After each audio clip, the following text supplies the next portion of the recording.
Apa kabar kalian semua? Saya senang sekali malam hari ini bisa kita sama-sama mulai ibadah youth kita. Dan ayo yang di rumah semangat, boleh bangkit berdiri, yang mau tepuk tangan boleh, yang mau lompat boleh. Dan kita akan sama-sama berdoa untuk memulai ibadah youth kita pada malam hari ini. Yuk sama-sama kita berdoa. Tuhan Yesus, terima kasih untuk malam hari ini Tuhan. Dimanapun kami berada, yang di rumah, yang di kos-kosan, ataupun mungkin kami sedang di luar Tuhan, malam hari ini Tuhan kami bersatu hati untuk memulai ibadah youth kami. Kami percaya malam hari ini Tuhan, ketika kami muji, ketika kami menyembah Engkau, bahkan ketika kami mendengarkan firman Tuhan, Engkau bekerja atas setiap kami anak-anak muda. Kami siap Tuhan untuk memulai ibadah kami pada malam hari ini. Di dalam nama Tuhan Yesus, ayo anak-anak muda yang siap untuk memulai ibadah kita, sama-sama kita katakan amin, haleluya.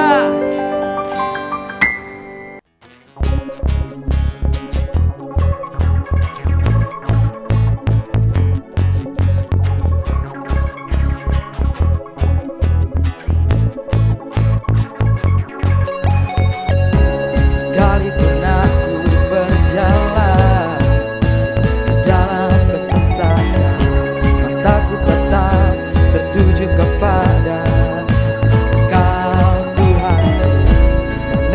Kau membimbing aku ke air yang tenang, karena Engkau yang menyegarkan jiwaku. Engkaulah kekuatan perisai di dalam hidupku, alasan sukacitaku. Berjalan tanpa lelah, berlari semakin kuat. Tanpamu ku takkan melangkah.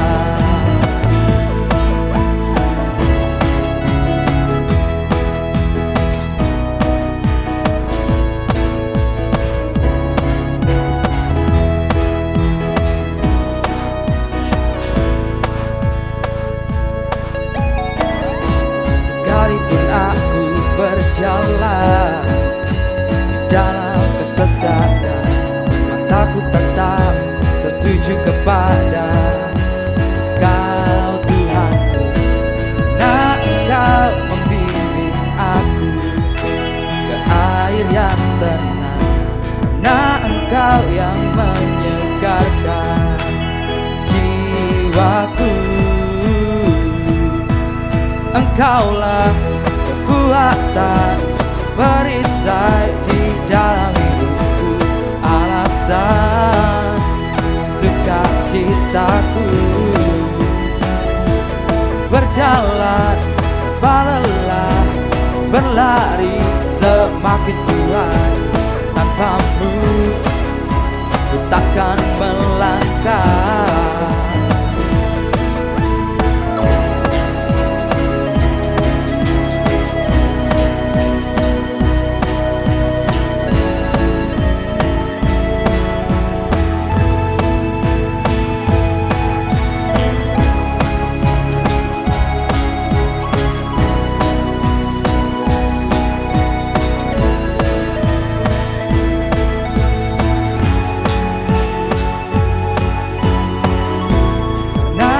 Kau membimbing aku ke air yang tenang, nah Engkau yang menyegarkan jiwaku.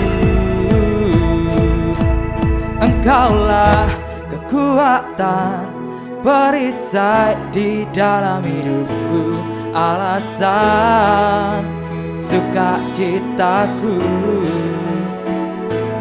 Berjalan tanpa lelah, berlari semakin kuat. Tanpamu ku takkan melangkah. Engkaulah kekuatan perisai di dalam hidupku, alasan sukacitaku.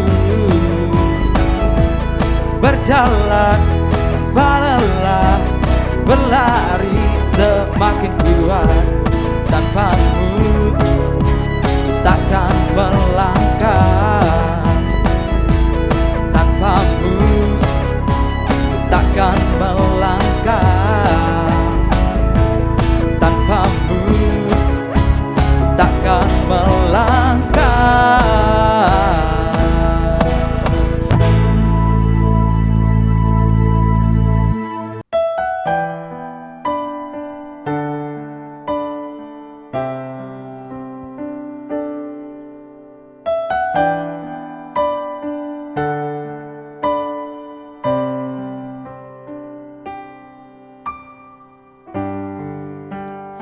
tanganmu.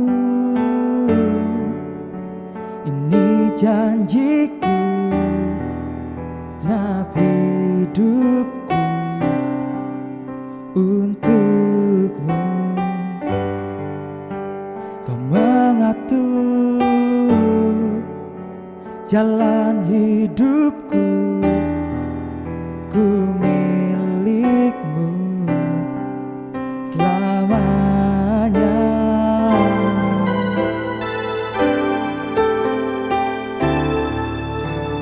Yesus, aku percaya.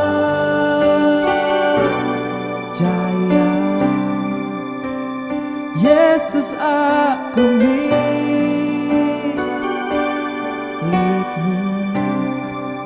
Ku hidup karenamu dan hanya untukmu selamanya.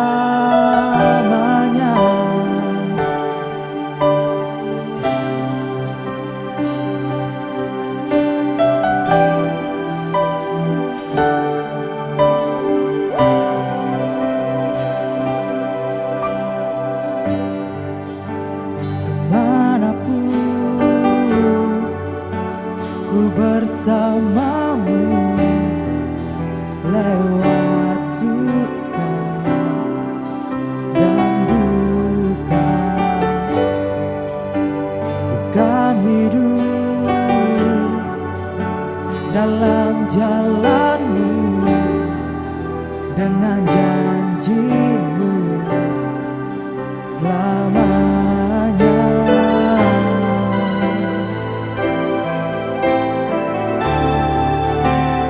Yesus, aku percaya.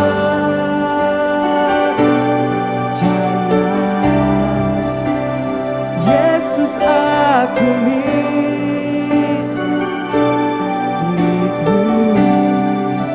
Ku hidup karenamu dan hanya untukmu. Yesus, aku percaya.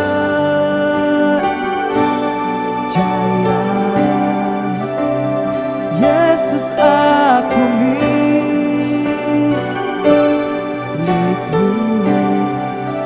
Ku hidup karenamu dan hanya untukmu. Yesus, aku percaya.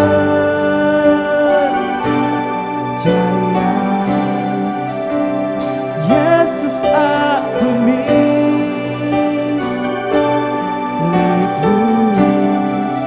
Ku hidup karenamu dan hanya untukmu. Yesus, aku percaya.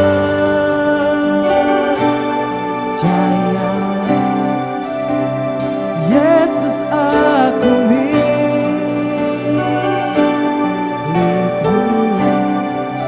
Ku hidup karenamu dan hanya untukmu selamanya.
senang banget bisa join kembali bertemu dengan teman-teman di Youth City Manahan, dan kami juga senang banget buat teman-teman yang baru pertama kali join bersama dengan kita. Ayo terhubung dengan kita lewat Instagram maupun WA di City Manahan, sehingga teman-teman gak ketinggalan untuk mengikuti aktivitas atau kegiatan yang ada di Gereja City Manahan. Sebelum kita mendengarkan firman Tuhan, ayo sama-sama kita berdoa terlebih dahulu. Tuhan, kami bersyukur untuk malam ini buat kesempatan yang Tuhan berikan. Biarlah kami boleh belajar dan kami boleh kembali mengecek diri kami melalui kebenaran firman Tuhan, supaya hidup kami terus bertumbuh. Di dalam nama Yesus kami bersyukur, haleluya, amin. Oke guys, tema bulan ini adalah set free. Dan minggu kemarin Pastor Viko sudah membahas tentang terbelenggu. Siapa yang masih ingat atau sudah mulai lupa jangan-jangan? Nah, saya mau ingatkan kembali, kalau minggu kemarin Pastor Viko membahas posisi orang yang terbelenggu itu seperti apa sih? Posisinya terpisah dari Tuhan. Pada awalnya Tuhan menciptakan manusia itu sebenarnya Tuhan punya tujuan supaya manusia melekat kepadanya. Tapi karena manusia melakukan dosa, sehingga dosa itulah yang menyebabkan posisinya terpisah, karena manusia terbelenggu sehingga terpisah dari Allah. Nah, ngomong-ngomong soal terbelenggu itu gak cuma melakukan dosa tertentu saja, tapi teman-teman bisa loh terbelenggu lewat keadaan yang ada dalam kehidupan teman-teman. Contohnya trauma itu bisa trauma akan penderitaan, trauma kehilangan, trauma dilukai, dilecehkan, atau trauma mengalami hal-hal yang negatif di masa lalu, mungkin melihat sesuatu yang negatif secara langsung, dan itu membuat teman-teman trauma dan susah untuk melupakannya. Itu juga terbelenggu. Selain itu, rasa bersalah yang begitu dalam. Mungkin di masa yang lalu pernah melakukan kesalahan sehingga selalu ingat akan kesalahannya, menyalahkan diri terus, suka mengintimidasi diri karena kesalahannya. Nah, itu teman-teman juga sebenarnya masih terbelenggu, atau terbelenggu dari mungkin rasa malu, kekecewaan, itu juga bisa. Nah, terus gimana dong ciri-ciri orang yang terbelenggu itu sebenarnya seperti apa sih? Kalau teman-teman lihat di YouTube ataupun di tayangan TV ya, orang yang terbelenggu pasti berada di sebuah ruangan, mereka gak bisa keluar kemana-mana, mereka hanya dalam ruangan, bahkan ada yang parah sampai dirantai. Bahkan saya lihat di beberapa YouTube itu orang-orang pejuang yang memperjuangkan hak asasi manusia, ada orang-orang yang terbelenggu karena memang kejiwaannya terganggu, mereka terbelenggu, dikurung dalam sebuah seperti kandang dan mereka dipasung. Itu mungkin berjalan 8 tahun, 9 tahun, dan itu membuat mereka sehingga gak bisa keluar dari bergaul dengan orang lain, gak bisa keluar dari ruangan tersebut. Nah, sama juga sebenarnya dalam kehidupan kita, sadar tidak sadar, apabila manusia terbelenggu sebenarnya memiliki ciri yang pertama, yaitu pemikiran yang dangkal. Nah, pemikiran yang dangkal itu seperti apa? Contoh, mengambil keputusan tidak dipikir panjang, semuanya serba gerusa-gerusu kalau orang Jawa, buru-buru. Contohnya orang-orang yang ada dalam penjara yang melihat bahwa banyak kan mereka memiliki pemikiran yang tidak panjang, karena setiap yang disenggol bisa ibaratnya kata-katanya senggol bacok gitu ya, bisa cari masalah kalau menyenggol, injak kaki orang nggak sengaja bisa berantem. Pemikiran yang sangat dangkal sekali, sehingga menimbulkan apa? Reaksi negatif. Pemikirannya selalu negatif sama orang lain, mudah berasumsi, sulit untuk bersyukur, selalu mengeluh akan keadaan karena yang dilihat selalu negatif. Padahal sebenarnya keadaannya dibanding yang lain lebih baik, tapi terus mengeluh, terus labil dalam mengambil keputusan, dalam melakukan segala sesuatunya dilakukan secara labil. Nah, itu memiliki ciri-ciri pemikiran yang dangkal, contoh pemikiran yang dangkal. Di firman Tuhan ada juga contoh Alkitab, yaitu bangsa Israel waktu di Masa dan Meriba. Di kisah di Masa dan Meriba ini, bangsa Israel lagi kehausan. Mereka belum lama keluar dari bangsa Mesir untuk Tuhan bawa ke tanah Kanaan. Mereka mengeluh sama Musa karena gak ada air minum, sehingga pemikiran mereka negatif. Nih, saya baca di Keluaran 17 ayat 3. Hauslah bangsa itu akan air di sana. Bersungut-sungutlah bangsa itu kepada Musa dan berkata, mengapa pula engkau memimpin kami keluar dari Mesir untuk membunuh kami, anak-anak kami dan ternak kami dengan kehausan. Nah, sebenarnya menurut saya Israel ini terbelenggu ya. Responnya sangat negatif sekali. Dia bilang sama Musa, kenapa engkau membawa kami keluar? Kau ingin membunuh kami ya sebenarnya. Karena sampai responnya sebegitu negatif sama Musa. Karena menurut saya Israel ini keadaannya masih terbelenggu. Sehingga ciri-ciri yang ada di dalam bangsa tersebut adalah yang keluar keluhan, keluh kesah terus. Padahal sebelumnya mereka mengalami mujizat loh, nggak ada makanan, dikasih Tuhan makanan. Tapi waktu mereka kehausan, mereka lupa. Mereka mulai mengeluh kembali sama Tuhan dan Musa. Menurut saya bangsa ini masih memiliki trauma di masa lalu akan penderitaan. Karena 400 tahun mereka dijajah oleh Mesir, diperbudak sama Mesir. Kondisi mereka ini mengalami perbudakan oleh bangsa Mesir. Sehingga itu membuat trauma yang dalam kehidupan mereka. Mereka nggak mau menderita lagi. Waktu katanya Musa ini mau bawa aku ke tanah yang baik, berlimpah susu dan madunya, tapi kok malah kehausan. Nah, sehingga responnya sangat negatif, pemikirannya sangat cetek sekali, tidak bersyukur, gampang mengeluh gitu. Lalu ciri yang kedua adalah penglihatan yang terbatas. Orang yang terbelenggu yang ada di dalam ruangan tadi yang saya ceritakan di awal, sulit untuk melihat keadaan di luar, melihat jarak jauh itu sulit sekali, jarak pandangnya sangat terbatas. Yang bisa mereka lihat hanya tembok-tembok pembatas yang ada di dalam tahanan mereka masing-masing gitu ya. Kalaupun keluar jaraknya sangat sedikit sekali, nggak jauh. Sehingga membuat penglihatan yang terbatas dan tidak bisa mengerti sebenarnya rencana Tuhan itu apa dalam setiap kehidupan kita ya.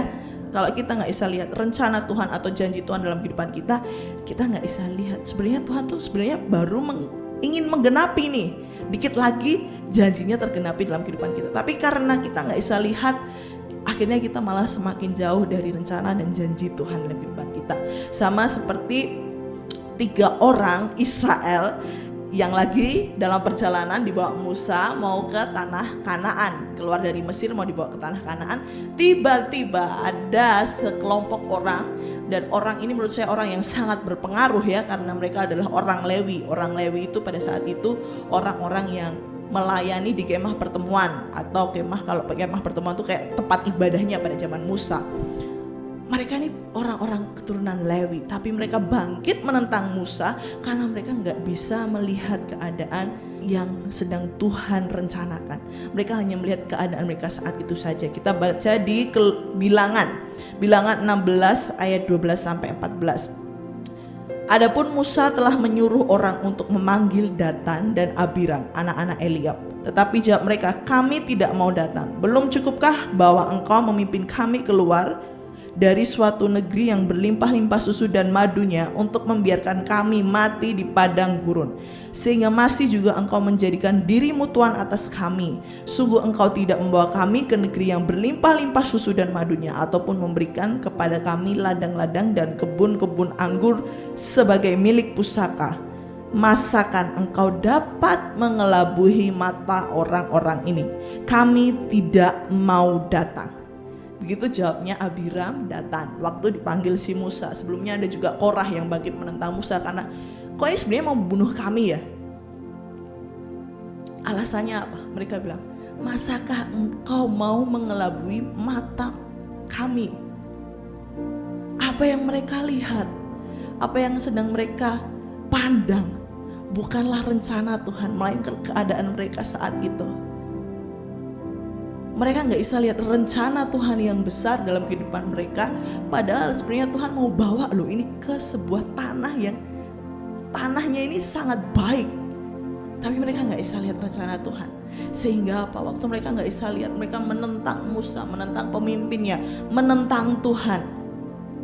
Dan akhirnya Tuhan memusnahkan 3 orang tersebut beserta pengikut-pengikutnya. Karena apa? Gak bisa lihat rencana Tuhan.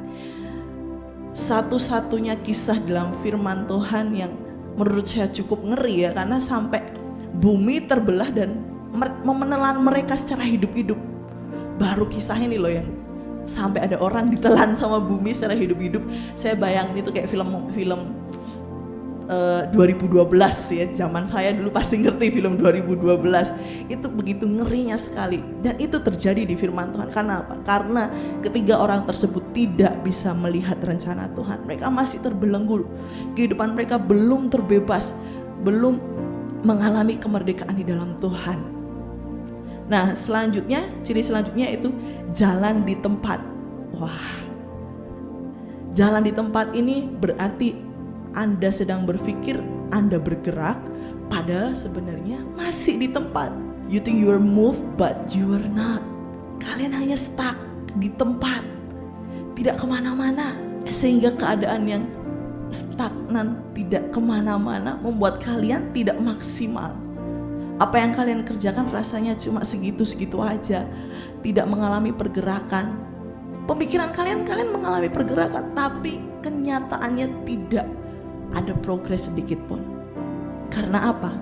Karena masih terbelenggu, hanya di tempat saja. Orang-orang tawanan yang ada di dalam penjara, mereka gak bisa bebas keluar, jalan secara jauh itu gak bisa. Mereka hanya berada di lingkungan itu saja, dan sulit sekali melangkah keluar, jalan-jalan ke Grand Mall, naik sepeda ke Manahan, kan lagi tren banget ya sepedaan ke Manahan gitu, malam minggu. Bukan youth malah sepedaan di Manahan gitu ya. Nah mereka gak bisa melakukan itu karena mereka masih terbelenggu. Sehingga orang-orang yang terbelenggu ini karena tidak melangkah, mereka gak maksimal dalam kehidupan mereka dan tidak bisa menggali potensi yang besar yang sebenarnya dimiliki oleh kehidupan mereka. Potensinya tertutup. Karena apa? Mereka gak bisa explore diri mereka. Mereka gak bisa mengalami kemaksimalan, hanya jalan di tempat saja. Di firman Tuhan juga, bangsa Israel merupakan bangsa yang menurut saya dia hanya jalan di tempat. Mereka pikir mereka bergerak, padahal sebenarnya mereka sedang dibawa Tuhan muter-muter. Tuhan sendiri loh yang membawa mereka muter-muter. Karena apa? Tuhan tahu, jangan-jangan bangsa itu bangkit menentang aku, atau kembali ke Mesir waktu berperang. Di firman Tuhan di dalam Keluaran 13 ayat 17-18 dikatakan, setelah Firaun membiarkan bangsa itu pergi, Allah tidak menuntun mereka melalui jalan ke negeri orang Filistin. Ingat, tidak menuntun mereka ke jalan orang Filistin. Walaupun jalan ini paling dekat, sebab firman Allah, jangan-jangan bangsa itu menyesal apabila mereka menghadapi peperangan sehingga mereka kembali ke Mesir. Tetapi Allah menuntun bangsa itu berputar melalui jalan di padang gurun menuju ke laut Teberau. Dengan siap sedia berperang berjalanlah orang Israel dari tanah Mesir. Nah, di sini Tuhan sendiri yang membawa bangsa Israel untuk nggak lewat ke jalur orang Filistin. Padahal menurut sumber yang saya baca, jalur orang Filistin ini kalau dari Mesir ke Kanaan itu hanya 400 km, which is itu nggak memerlukan 40 tahun perjalanan.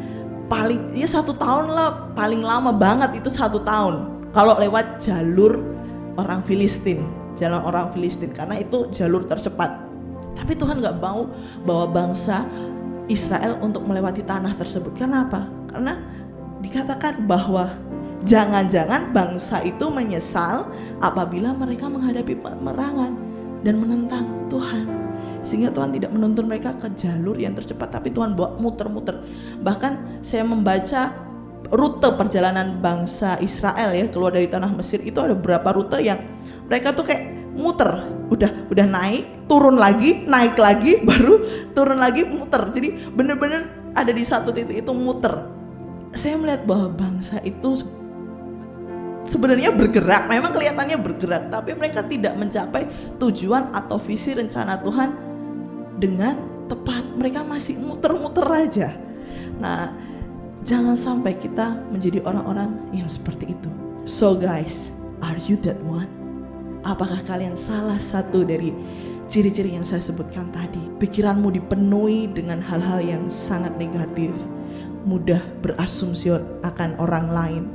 Mungkin kalian sulit bersyukur, atau kalian gak bisa lihat rencana Tuhan yang besar dalam kehidupan kalian, sehingga kecenderungan kalian hanya melakukan dosa, kesalahan, atau masih terperangkap dalam trauma kalian. Bahkan kalian hanya jalan di tempat, tidak sampai kepada tujuan yang Tuhan inginkan. Kalian sulit rasanya untuk maksimal, dalam mengerjakan sesuatu. Mungkin kalian rasa kalian sulit maksimal dalam pekerjaan, sulit maksimal dalam pelayanan kalian. Ayo, hari ini saya mau ajak teman-teman cross check kembali. Cek dirimu, apakah sebenarnya saya ini sudah bebas atau saya masih terbelenggu? Mari kita berdoa. Tuhan, aku berdoa Tuhan buat setiap anak-anak muda yang hari ini mereka merasa bahwa sebenarnya mereka belum terbebas karena masih memiliki ciri-ciri yang disebutkan tadi. Aku berdoa biarlah Roh Kudus yang menolong setiap kehidupan kami, Roh Kudus yang membimbing kami untuk kami boleh melepaskan setiap ikatan. Biarlah Tuhan Kau ingatkan kembali buat rekan-rekan kami yang mungkin merasa I'm fine, tapi sebenarnya mereka tidak baik-baik saja. Aku berdoa Bapa, biarlah juga Tuhan yang menjamah, Roh Kudus yang menjamah setiap pribadi, sehingga kami anak-anak muda-Mu boleh mengalami kemerdekaan, mengalami kebebasan yang kami terima di dalam Engkau Tuhan. Di dalam nama Yesus kami yakin dan percaya bahwa Roh-Mu bekerja saat ini. Terima kasih Tuhan untuk firman-Mu, dan kami siap melanjutkan aktivitas kami. Berkati setiap anak-anak muda-Mu yang melihat video ini dan mengikuti ibadah pada sore hari ini. Di dalam nama Yesus kami berdoa. Haleluya. Amin. Thank you guys for joining. Kami sangat senang sekali dapat bertemu dengan kalian walaupun secara online. See you, jangan sampai ketinggalan di ibadah minggu depan. Sampai jumpa, Tuhan Yesus memberkati.